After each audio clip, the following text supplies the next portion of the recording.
Let's all go to the movies. Let's all go to the movies.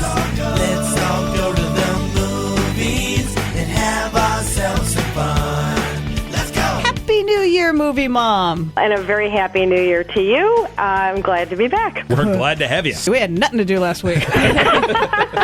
How's 2016 starting off in the movies? January is always a terrible month for movies, but the one sort of bright spot is what we get is some of the films that had big, splashy, limited releases in time to qualify for awards are now finally opening up across the country, and that's why we get The Revenant this week with Leonardo DiCaprio and Tom Hardy. This is an extraordinary film. It is based on the true story of a frontiersman back in the 1820s who was mauled by a bear, left behind for dead, and basically crawled 250 miles back to extract some revenge on the people that left him behind. What happened? We did what we had to do. He was buried right. I ain't afraid to die anymore. I've done it already.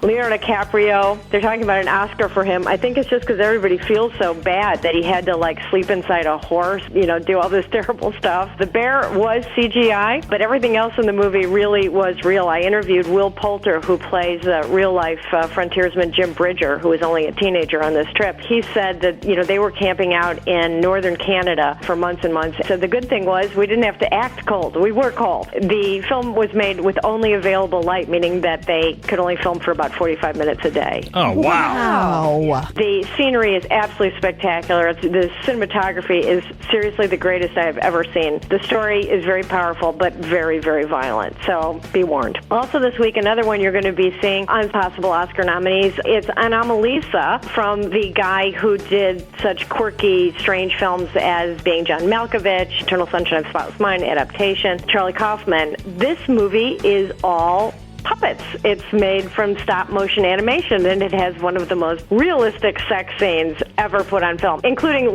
oh, you're on my hair, that kind of realistic, not super erotic realistic. Parents, this is an animated film. It is so not for kids. It's not for many grown-ups, but I thought it was very provocative and interesting. It's about a man whose specialty is doing 800 number consumer service. He tells people how to a little less obnoxious on the phone. He suffers from a delusion where everybody in the world has the same voice.